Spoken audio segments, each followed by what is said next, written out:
नमस्कार दोस्तों, स्वागत है आपका हमारे इस चैनल में। दोस्तों, आज के इस वीडियो में हम ध्वनि एवं तरंग से कुछ क्वेश्चन को करने वाले हैं। सबसे मेरा पहला क्वेश्चन है कि ध्वनि किस प्रकार की तरंग है। ध्वनि किस प्रकार की तरंग है? तो ध्वनि अनुदैर्घ्य तरंग है। यहीं अगर बात करते हैं प्रकाश की, तो प्रकाश अनुप्रस्थ तरंग है। ध्वनि अनुदैर्घ्य तरंग है। अगला है ध्वनि निर्वात में चल सकती है या नहीं। ध्वनि जो है वैक्यूम में चल सकती है या नहीं, तो नहीं, ध्वनि निर्वात में नहीं चल सकती है। आगे है कि ध्वनि की चाल सबसे अधिक किस में होती है। ध्वनि की चाल सबसे अधिक किस में होती है? तो ठोस में। ध्वनि की चाल सबसे अधिक किस में होती है? ठोस में। आगे है, आगे जो क्वेश्चन है, ध्वनि की वायु में लगभग 20 डिग्री सेल्सियस पर लगभग कितनी होती है। ध्वनि की चाल वायु में कितनी होती है? तो 343 मीटर प्रति सेकेंड। अगला है कि आवृत्ति की एसआई मात्रक क्या होती है। 105 में है, आवृत्ति की एसआई मात्रक क्या होती है? तो हर्ट्ज। हर्ट्ज जो होती है आवृत्ति की एसआई मात्रक होती है। 106 है, तरंग दैर्घ्य की इकाई क्या है। तरंग दैर्घ्य की इकाई क्या है? तो मीटर। तरंग दैर्घ्य की इकाई मीटर है। 107 में है, तरंग का वेग किसके बराबर होता है। तरंग का वेग किसके बराबर होता है? तो आवृत्ति इंटू तरंग दैर्घ्य के बराबर होता है। आवृत्ति इंटू तरंग दैर्घ्य के बराबर होता है। 108 में है, अनुनाद तब होता है जब। अनुनाद कब होता है? तो प्राकृतिक आवृत्ति बराबर बाह्य आवृत्ति। प्राकृतिक आवृत्ति यदि बराबर होगा बाह्य आवृत्ति की, तब अनुनाद होगा। 109 में है, पिच किस पर निर्भर करती है। पिच किस पर निर्भर करती है? तो पिच आवृत्ति पे निर्भर करती है। पिच किस पर निर्भर करती है? पिच आवृत्ति पे निर्भर करती है। 110 है, ध्वनि की तीव्रता किस में मापी जाती है। ध्वनि की तीव्रता किस में मापी जाती है? तो ध्वनि की तीव्रता डेसिबल यानी डीबी में मापी जाती है। आगे है, प्रतिध्वनि सुनने के लिए न्यूनतम समय अंतर कितना कितना होना चाहिए। तो 0.1 सेकेंड। प्रतिध्वनि सुनने के लिए न्यूनतम समय का अंतर जो है 0.1 सेकेंड होनी चाहिए। आगे है, अल्ट्रासोनिक तरंग की आवृत्ति होती है। अल्ट्रासोनिक तरंग की आवृत्ति कितनी होती है? तो 20 किलो हर्ट्ज से अधिक। 20 किलो हर्ट्ज से अधिक अल्ट्रासोनिक तरंग की आवृत्ति होती है। 113 है, इंफ्रासोनिक तरंग की आवृत्ति कितनी होती है। इंफ्रासोनिक तरंग की आवृत्ति कितनी होती है? तो 20 हर्ट्ज से कम। इंफ्रासोनिक आवृत्ति कितनी होती है? 20 हर्ट्ज से कम। आगे क्वेश्चन है, अनुनादी नली में खुले सिरे पर बनता है। अनुनादी नली में खुले सिरे पर क्या बनता है? तो प्रतिघूर्णन। प्रतिघूर्णन बनता है। आगे का क्वेश्चन है कि बंद सिरे पर क्या बनता है। तो बंद सिरे पे घूर्णन बनता है। बंद सिरे पे घूर्णन बनता है। आगे क्वेश्चन, ध्वनि की गुणवत्ता किस पर निर्भर करती है। तो तरंग रूप पे। तरंग के रूप पर निर्भर करती है। 117 है, सोनार किस सिद्धांत पर कार्य करता है। सोनार किस सिद्धांत पर कार्य करता है? तो प्रतिध्वनि। सोनार किस सिद्धांत पर कार्य करता है? प्रतिध्वनि। 118 है, ध्वनि की तीव्रता किसके वर्ग के समानुपाती होता है। तो आयाम के वर्ग के समानुपाती होता है। अगला क्वेश्चन है, ध्वनि की चाल किस निर्भर नहीं करती है। ध्वनि की चाल किस पर निर्भर नहीं करती है? तो आवृत्ति पे। ध्वनि की चाल आवृत्ति पे निर्भर नहीं करती है।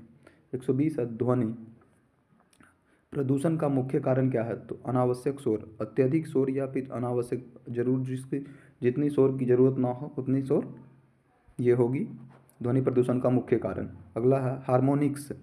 हार्मोनिक्स किससे संबंधित? तो आवृत्ति से।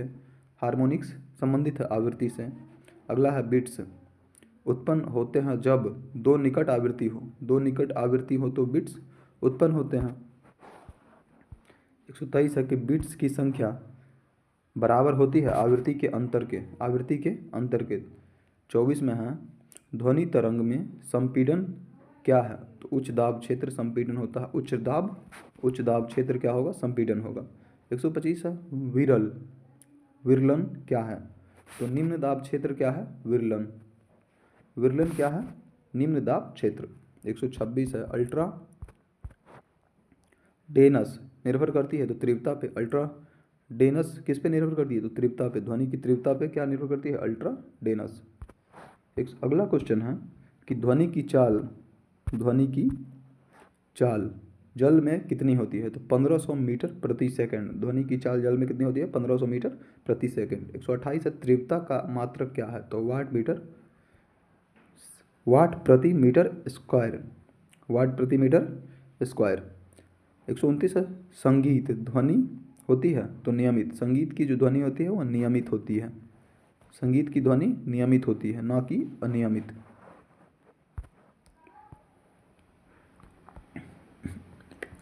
130, शोर ध्वनि होती है। शोर ध्वनि कैसी होती है? शोर वाली ध्वनि कैसी होती है? अनियमित होती है। शोर वाली ध्वनि अनियमित होती है। शोर वाली ध्वनि अनियमित होती है। 132 में है, अनुप्रस्थ। अच्छा, 131 है, अनुदैर्घ्य तरंग में कण कंपन होते हैं। तरंग की दिशा में कंपन होती है। 132, अनुप्रस्थ तरंग चलती है। तो अनुप्रस्थ तरंग किस में चलती है? तो ठोस में। अनुप्रस्थ तरंग ठोस में चलती है। अगला है, ध्वनि का परावर्तन होता है। क्या ध्वनि का परावर्तन होता है? तो हाँ, ध्वनि का परावर्तन होता है। ध्वनि का परावर्तन होता है। आगे है, प्रतिध्वनि का उपयोग होता है। प्रतिध्वनि का उपयोग किस में होता है? तो प्रतिध्वनि का उपयोग दूरी मापने में होता है। प्रतिध्वनि का उपयोग दूरी मापने में होता है। 135 है, ट्यूनिंग फोर्क उत्पन्न करता है। ट्यूनिंग फोर्क क्या उत्पन्न करता है? तो शुद्ध ध्वनि। ट्यूनिंग फोर्क शुद्ध ध्वनि उत्पन्न करता है। 136 है, आवृत्ति बढ़ाने पर पिच क्या होती है? आवृत्ति जैसे जैसे आवृत्ति बढ़ेगी वैसे वैसे पिच भी बढ़ेगा। तो आवृत्ति बढ़ेगी तो पिच बढ़ेगी।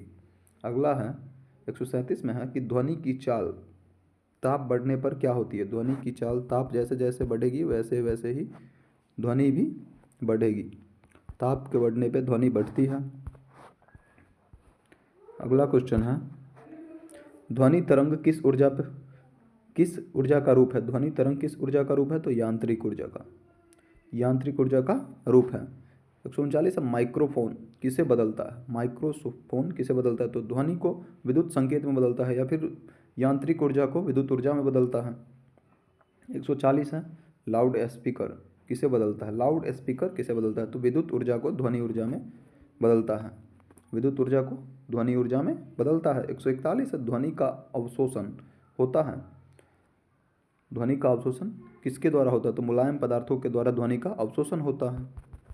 आगे का क्वेश्चन 142 में जो क्वेश्चन है, सोनिक बूम तब होता है जब वस्तु चले ध्वनि की चाल से अधिक जब वस्तु की चाल हो जाए तो सोनिक बूम होता है। अगला है, तरंगों का अध्यारोपण सिद्धांत कहता है विस्थापन का योग। तरंगों का अध्यारोपण सिद्धांत क्या कहता है? तो विस्थापन का योग। 144 है, अस्थायी तरंग बनती है। अस्थायी तरंग कब बनती है? तो जब परावर्तन होता है तब अस्थायी तरंग बनता है। अगला है, खुले पाइप की मूल आवृत्ति क्या है? तो V/2L जो होता है खुले पाइप की मूल आवृत्ति होती है। आगे का क्वेश्चन 146 में, बंद पाइप की मूल आवृत्ति क्या होती है? बंद पाइप की मूल आवृत्ति क्या होती है? तो V/4L होती है। 147 है, हार्मोनिक श्रेणी में मूल आवृत्ति क्या कहलाती है? हार्मोनिक श्रेणी में मूल आवृत्ति क्या कहलाती है? प्रथम हार्मोनिक कहलाती है।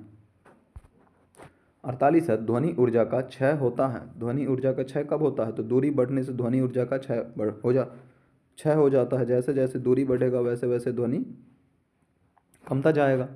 149 है, अनुनाद का उपयोग होता है। अनुनाद का उपयोग किसके लिए होता है? तो वाद्य यंत्रों में अनुनाद का उपयोग होता है। वाद्य यंत्रों में अनुनाद का उपयोग होता है। 150 है अब कि ध्वनि तरंग उत्पन्न होती है।